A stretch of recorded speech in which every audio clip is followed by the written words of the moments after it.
વલસાડમાં ભારે વરસાદ બાદ પૂરની સ્થિતિ સર્જાઈ છે। ભારે વરસાદને પગલે જ્યાં જો ત્યાં પાણી જ પાણી જોવા મળ્યા, જેના કારણે ડેપ્યુટી સીએમ હર્ષ સંઘવી પણ ત્યાં મુલાકાત લેવા માટે પહોંચ્યા હતા। ક્યાં કેવી સ્થિતિ છે, લોકોને કેટલી હાલાકી પડી, તમામ લોકોને સ્થળાંતરિત કરીને કઈ કઈ જગ્યાઓ પર મોકલવામાં આવ્યા તે તમામ બાબતે તેમણે નોંધ લીધી હતી। નાયબ મુખ્યમંત્રી હર્ષ સંઘવી વલસાડની મુલાકાતે।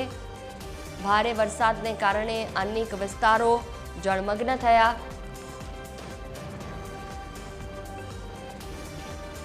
વલસાડમાં તારાજી સર્જાઈ છે ને તેને લઈને ટ્રેન વ્યવહાર ખોરવાતો ત્યારે અત્યારે નાયબ મુખ્યમંત્રી જે છે હર્ષ સંઘવી તે વલસાડ રેલવે સ્ટેશન ખાતે પહોંચ્યા છે ને જે પ્રકારે એક બાદ એક તમામ જગ્યાઓ પર જે મુસાફરો છે તેમની જે આખી સૂચિ છે તેનો તાગ મેળવી રહ્યા છે, કઈ રીતે ક્યાં જવાના છે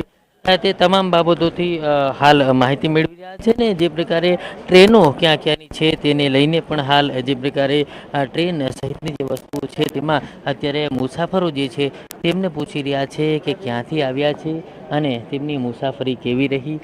તે પ્રકારે અત્યારે હાલ મુસાફરો સાથે પણ સંવાદ કરી રહ્યા છે। ત્યારે મહત્ત્વની વાત છે કે જે પ્રકારે રેલવે પ્રશાસન જે છે ત્યાં વરસાદને કારણે ક્યાંય ને ક્યાંય પ્રભાવિત થયું હતું, ત્યારે જે પ્રકારે અત્યારે હાલ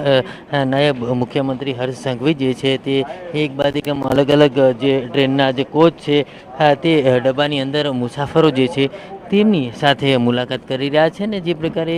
દિવસભર તેમની જે પ્રકારની જર્ની રહી, કઈ કઈ રીતની તેમની તકલીફો પડી, ક્યાંથી આવ્યા છે, ક્યાં જઈ રહ્યા છે અને હાલમાં ટ્રેનની શું વ્યવસ્થા છે તેને લઈને હાલ જે માહિતી છે તે મેળવી રહ્યા છે। એટલે એકંદરે કહી શકાય કે જે પ્રકારે ડિઝાસ્ટર મેનેજમેન્ટ જે છે તેમની મિટિંગ પૂર્ણ કર્યા બાદ જે પ્રકારે અત્યારે હાલ અહીંયા વલસાડ રેલવે સ્ટેશન ખાતે પહોંચ્યા છે અને ત્યાં જે તમામ લોકો છે તેમની સાથે વાતચીત કરી રહ્યા છે અને તમામ સ્થિતિનો તાગ જે છે તે મેળવી રહ્યા છે અને જે પ્રકારે કઈ કઈ ટ્રેનો ક્યારે ક્યારે ઉપડવાની છે અને કઈ ટ્રેનો વધારે મૂકવાની ફરજ પડી શકે તે બાબતની પણ હાલ ચર્ચા કરવામાં આવી રહી છે। કેમેરામેન જયેશ મિસ્ત્રી સાથે દિવેશ પરમાર, TV13 સુરત।